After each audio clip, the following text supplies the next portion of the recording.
வேதமுடு ஆகமமும் புராணங்களும் சத்தியம், அவைகள் பொய் அல்ல. சனாதன ஹிந்து தர்மம் சத்தியம், அவைகள் சொல்லும் எல்லா உயர்நிலைகளும் மனிதனுக்கு சத்தியம்.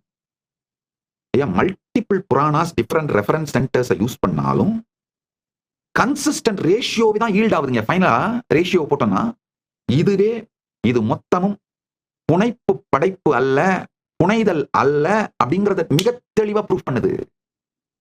This alignment of cosmology, narrative accounts, அத கால்குலபிள் பிசிக்ஸ், அதாவது மிக தெளிவாக கால்குலேட் பண்ணக்கூடிய அந்த இயற்பியல், இது எல்லாமே establishes the scientific authenticity of Puranic cosmology.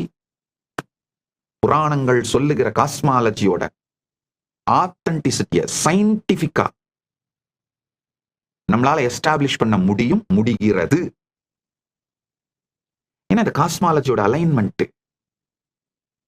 கால்குலபிள் physics, இந்த நரேட்டிவ் அக்கவுண்ட்ஸ், இதெல்லாம் மிக தெளிவா scientific authenticity of the Puranic cosmology establish பண்ணிடுது. அறுதியாகவும் இறுதியாகவும் உறுதியாகவும் இந்த சத்தியங்களை சொல்றேன், உள்வாங்கிக்கோங்க. Puranas encode relativistic and reference frame physics using symbolic language but facts.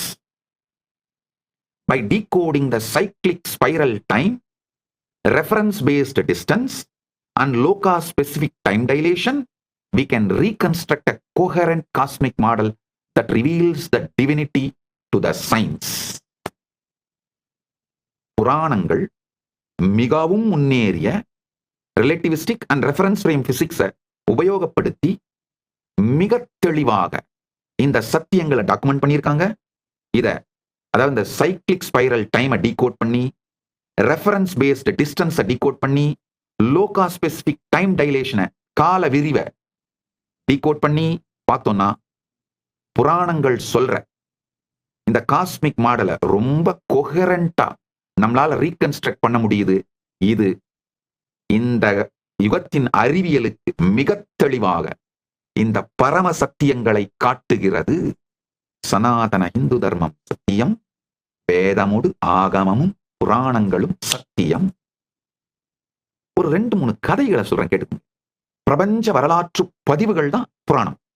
பாகவதத்துல ஒரு அழகான ஒரு வரலாற்று பதிவு இருக்கு.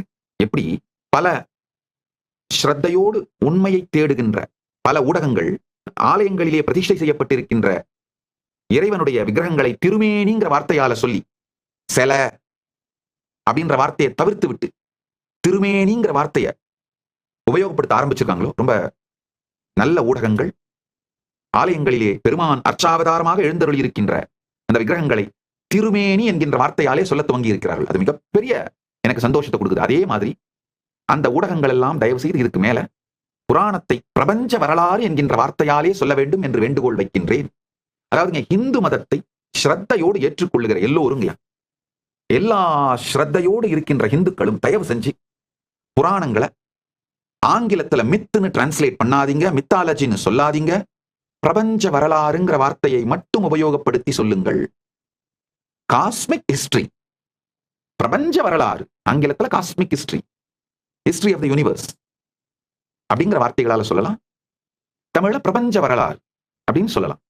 பாகவதத்திலே இருக்கின்ற ஒரு வரலாற்று நிகழ்வு. இதை புரிஞ்சுக்கிட்டு புராணங்களை படிச்சீங்கன்னாங்க, அப்பா அது எவ்வளவு பெரிய ஞான களஞ்சியம், வரலாற்று பேரறிவு களஞ்சியம். இதை படிச்சீங்கன்னா நம்ம முன்னோர்கள் எவ்வளவு பெரிய சக்திமான்கள், எவ்வளவு உயர்ந்தவர்கள்னு புரிஞ்சு நம் முன்னோர்கள் மீது கடந்ததன் மீது மரியாதை வந்தால்தான் அதை எதிர்காலத்திலே மீண்டும் உருவாக்கும் திறனும் சக்தியும் தெளிவும் வருங்க.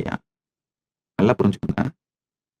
இந்துக்கள், இந்து மதத்தை வாழ்க்கையாக நம்புபவர்கள், இந்து இயக்கங்களின் தலைவர்கள், இந்து மதத்தை முன்வைத்து அரசியல் நடத்துபவர்கள், இவங்க எல்லாருமே புராணங்கள் மீதும் வேதம் ஆகமம் புராணங்கள் மீதும் ஸ்ரத்தை வந்து அவை சத்தியம் என்று புரிந்து கொண்டால்தான் அவங்க பொலிட்டிக்கல் பவரை கூட இந்து மதத்தோட இன்ட்ரெஸ்டுக்கு அட்வான்ஸ் பண்றதுக்கு யூஸ் பண்ணுவாங்க. இல்லைன்னா இந்து மதத்தை அவங்க பொலிட்டிக்கல் பவர் கெயின் பண்றதுக்கு தான் யூஸ் பண்ணுவாங்க. வேதமுடு ஆகமம் புராணம் சத்தியம்னு புரிஞ்சா, உணர்ந்து கொண்டால் அவங்க பொலிட்டிக்கல் பவரை இந்து மதத்தோட இன்ட்ரெஸ்ட் ஃபர்தர் பண்றதுக்கு யூஸ் பண்ணுவாங்க. பொலிட்டிக்கல் பவரோ இல்ல ஜுடிஷியல் பவரோ இல்ல எக்ஸிகியூட்டிவ் பவரோ அவங்களுக்கு என்ன பவர் இருக்கோ அதெல்லாம் இல்லைன்னா இந்து மதத்தை அவங்க பொலிட்டிக்கல் கெயினுக்கு யூஸ் பண்ணுவாங்க. அவ்வளவுதான். ஏன்னா உள்ளுக்குள்ள இந்த சத்தியங்கள் உண்மைன்னு புரிஞ்சு கன்வின்ஸ் ஆகலைன்னா மேம்போக்கா எப்படியே ஒரு சோசியலா விளையாடிட்டு விட்டுருவாங்க. இதோட ஆழம், முக்கியத்துவம் இதெல்லாம் புரியாமல் இந்து மதத்தை வெறும் ஒரு பொலிட்டிக்கல் பவர் கெயினுக்காகவும் இல்ல ஏதாவது ஒரு சோசியல் பவர் கெயின் ஏதாவது அந்த டைம்ல அந்த பவர் கெயினுக்காக யூஸ் பண்ணிட்டு விட்டுருவாங்க. இந்துக்களை விழித்துக் கொள்ளுங்கள். இந்து இயக்கங்கள் நீங்க யாரை நம்புறீங்களோ, இந்து அரசியல்வாதிங்கன்னு நீங்க யாரை நம்புறீங்களோ, இந்து குருமார்கள் நீங்க யாரை நம்புறீங்களோ, இந்து சமூக தலைவர்கள் நீங்க யாரை நம்புறீங்களோ அவங்க எல்லாரும் நம்முடைய வேதம், ஆகமம், புராணங்களை ஆழமாக நம்புகிறார்களா, கடைபிடிக்கிறார்களான்றதை மட்டும் பார்த்துருங்கய்யா. அதுதான் அடிப்படை பேஸ்லைன் ஸ்கேல். ஒரு சின்ன சோசியல் மீடியா சேலஞ்ச். நீ are you living spiral or linear? Tell us, do you plan your life like climbing a ladder, always up, or dancing in a spiral, rhythmic? Which one actually makes you happier? Drop your honest answer below. அதாவது இந்த ஏணி மேல ஏறுற மாதிரியே உங்க வாழ்க்கை போயிட்டு இருக்கா? நல்லா புரிஞ்சுக்கோங்க. நீங்க வாழ்க்கையில எந்த ஏணி மேல ஏறினாலும் கடைசியில உச்சியில வந்து தனியா உட்காந்து குரங்கு மாதிரி இருக்கும். சில பேர் என்கிட்ட கேட்கறது உண்டு, இந்த ரேட் ரேஸ்ல மாட்டிக்கிட்டேன் என்ன பண்ணலாம்? ஏய் நல்லா புரிஞ்சுக்கப்பா, ரேட் ரேஸ்ல நீ ஜெயிச்சினாலும் கடைசியில நீ ரேட் தான்பா. நீ எந்த ஏணியை கிளைம் பண்ணாலும் உச்சாணி கும்பல தனியா குரங்கு மாதிரி உட்காந்துருப்ப உச்சிக்கு போன அப்புறம். அப்படி வாழறீங்களா? இல்ல இந்த ஸ்பைரல் ரித்தம்ல, லைஃபோட ஸ்பைரல் ரித்தம்ல வாழ்ந்து அனுபவிச்சுட்டு இருக்கீங்களா? எது உங்களை ஆக்சுவலா ஹாப்பி ஆகுது? உங்களுடைய ஹானஸ்ட் ஆன்சரை comment on YouTube, post your thoughts on Twitter, tagging at Shri Nithyananda. இப்ப புரிஞ்சுக்கோங்க. பாகவதத்தில் சொல்ற ஒரு கதை. பிரம்மா கிருஷ்ணருடைய நண்பர்களான அந்த கோபியர்களை, அவங்க மேய்க்கிற அந்த மாடுகள், இது எல்லாத்தையும் மறைச்சிடுறாரு. அந்த கதை எல்லாரும் படிச்சிருப்பீங்க பாகவதத்துல. இல்லைன்னா முடிஞ்சா ஏஐக்கு போய் வேணா படிச்சிருங்க. உங்களுக்கு படிக்கிறதுக்கு டைம் இல்லைன்னா ஏஐக்கு போய் வேணா படிச்சிருங்க. ஏஐல படிச்சீங்கன்னா ரொம்ப அழகா இந்த ஒரிஜினல் ஸ்லோகங்களோட, ஒரிஜினல் சூத்திரங்களோட அழகா டாக்குமெண்ட் பண்ணியிருக்காரு. இந்த ஒரிஜினல் நிகழ்வு அப்படியே டாக்குமெண்ட் பண்ணியிருக்காரு வியாசர். கிருஷ்ணர் வந்து அவருடைய ஃப்ளூட்டை பிளே பண்ணிட்டு விருந்தாவனத்துல ஃப்ரெண்ட்ஸோட, மாடுகளோட, மற்ற கன்றுகளோட, விலங்குகளோட இருக்காரு. இந்த பிக்னிக் போயிருக்காங்க. அவங்க மாடுகள் எல்லாம் மேய்ச்சிட்டு இந்த ஃப்ளூட் மியூசிக் எல்லாம் என்ஜாய் பண்ணிட்டு அவங்க எல்லாம் ஆனந்தமா இருக்காங்க. பிரம்மாவுக்கு ஒரு அடி மனசுல ஒரு ஆழமான ஒரு கியூரியாசிட்டி. எல்லாரும் சொல்றாங்களே பரந்தாமனே கிருஷ்ணனா வெளிப்பட்டு இருக்கான்னு, சாத்தியமா? இங்க மேல பார்த்தா அவர் பாட்டுக்கு யோக நிதிரையெல்லாம் படுத்திருக்காரு, நானும் பார்த்தேன். ஆனா இங்க இந்த சின்ன பையனா உட்காந்து விளையாடிட்டு இருக்கான். அவரே இங்க வந்து விளையாடிட்டு இருக்கிறதா சொல்றாங்க. உண்மைதானா? ஓவரா கதை சொல்லிட்டு இருக்காங்களே. இல்ல ஒருவேளை அவங்க எல்லாரும் அந்த கிருஷ்ணனோட கரிஷ்மால விழுந்த தேர் என்சாண்டட். ஒருவேளை அந்த சுத்தி இருக்கலாம் அவனுடைய கிருஷ்ணனோட கரிஷ்மால விழுந்துட்டதுனால கிருஷ்ணனையே கடவுள்னு சொல்றாங்களா? என்னதான் நடக்குது? 10வது ஸ்காந்தத்துல 13வது கேண்டோல பாகவத புராணம் இதை டாக்குமெண்ட் பண்ணுது. பிரம்மா ரொம்ப கியூரியஸா இருந்து என்ன பண்றாரு, அந்த மொத்த கோபியர்களையும் பசுக்களையும் மறைச்சிடுறாரு. தஸ்மாத் கூகம் ஸ்தானம் ஜக்ருஹே. ரொம்ப அழகா அந்த கதையை பாகவதம் டாக்குமெண்ட் பண்ணுது. தஸ்மாத் கூகம் ஸ்தானம் ஜக்ருஹே வத்சான் கோபான் அதாபரே பிரம்மா ஸ்வாயாம் சக்யா தேஷாம் நித்ராம் ஜகௌ ஹரேர் நிருப. பிரம்மா மாயையான மறைவு நிறைந்த இடத்திலே கன்றுகளையும் கோபால குழந்தைகளையும் ஒளித்து வைத்தான். தன் சொந்த மாயா சக்தியால் ஹரியின் நண்பர்களான அவர்களை ஆழ்ந்த உறக்கத்தில் ஆழ்த்தினான். கதை. பிரம்மா வந்து மொத்த இந்த கோபர்களையும் இந்த மாடுகளையும் கடத்திட்டு போய் மறைச்சு வச்சு அவங்க எல்லாம் தூக்கத்துல போட்டுறாரு.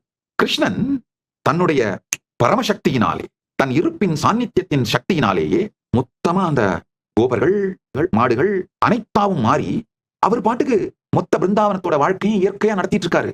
பிரம்மா என்ன பண்றாரு, இந்த கோபர்களையும் விலங்குகளையும், அந்த பசு கன்று அனைத்தையும் மவுண்ட் சுமேருல தன்னுடைய சக்தியை யூஸ் பண்ணி மறைச்சிடுறாரு. கிருஷ்ணன் வந்து பாக்குறாரு. பார்த்துட்டு இவங்கெல்லாம் யாரும் காணாமது பார்த்து ஒரு வினாடி கூட அவர் கலங்கல. தன்னுடைய யோக சக்தியினாலே அத்தனையும் அப்படியே creating identical duplicate boys and cops indistinguishable from the original. அதாவது மூலத்திற்கு, ஒரிஜினலுக்கு எந்த விதமான வித்தியாசமும் இல்லாத அப்படியே காப்பியை தன்னுடைய யோக சக்தியால் உருவாக்கிறார். உருவாக்கி அந்த கோபர்கள், அந்த ஆடு மாடுகள் எல்லாம் அவங்க கண்டினியூ, அவங்க விளையாடுறாங்க, சாப்பிடுறாங்க, லிவிங் நார்மல் லைஃப். இது ஒரு ஃபுல், இந்த பூமண்டலத்துல ஒரு ஃபுல் வருஷம் பீரியடுக்கு நடக்குது. எல்லாம் ஸ்மூத்தா போயிட்டு இருக்கு. பிரம்மா வந்து திரும்ப எட்டி பாக்குறாரு. நடுநடுங்கி போயிடுறாரு பிரம்மா. என்னையா, என்ன நடக்குது? நான் தான் எடுத்து மறைச்சு வச்சேன். இங்க பார்த்தா கிருஷ்ணன் அந்த கோபர்களோடும் அந்த விலங்குகளோடும் ஒண்ணுமே நடக்காத மாதிரி வாழ்ந்துட்டு இருக்காரு. உடனே பிரம்மா என்ன பண்றாரு, கரெக்டா அந்த சுமையர் வெட்டி பாக்குறாரு. பார்த்தா அவர் எடுத்து போய் ஒளிச்சு வச்ச அந்த அந்த பாய்ஸ், அந்த ஆடு மாடுகள் எல்லாம் தூங்கிட்டு அங்கதான் இருக்கு. ஆனா இங்க தனியா இருக்காங்க. இங்க இவங்க அதே மாதிரி அதே பசங்க, அதே கோபர்கள், அதே ஆடு மாடுகள் அங்கேயே இருக்கு. இங்க பிருந்தாவனத்திலையும் இருக்கு. ஒரு வினாடியில் பிரம்மா விழித்துக் கொள்ளுகின்றார். அவருடைய புத்திக்கு தெளிவு வந்து விடுகின்றது. கிருஷ்ணர் தன்னுடைய யோக சக்தியினாலே இது மொத்தமாகவும் விரிந்து இயல்பாக பிருந்தாவனத்தை நடத்தி கொண்டிருக்கின்றார் அப்படின்னு. இது பிரம்மாவுக்கு புரிஞ்ச உடனேயே கிருஷ்ணன் தன்னுடைய 4 கரத்தோடு சதுர்புஜனாக விஷ்ணு வடிவத்தை காட்டி ஒவ்வொரு கோபனும் ஒவ்வொரு பசுவும் கன்றும் தானே என்பதையும் அது ஒவ்வொன்றுத்துக்குள்ளேயும் இந்த பிரபஞ்சமே இருப்பதையும் காட்டுறார்.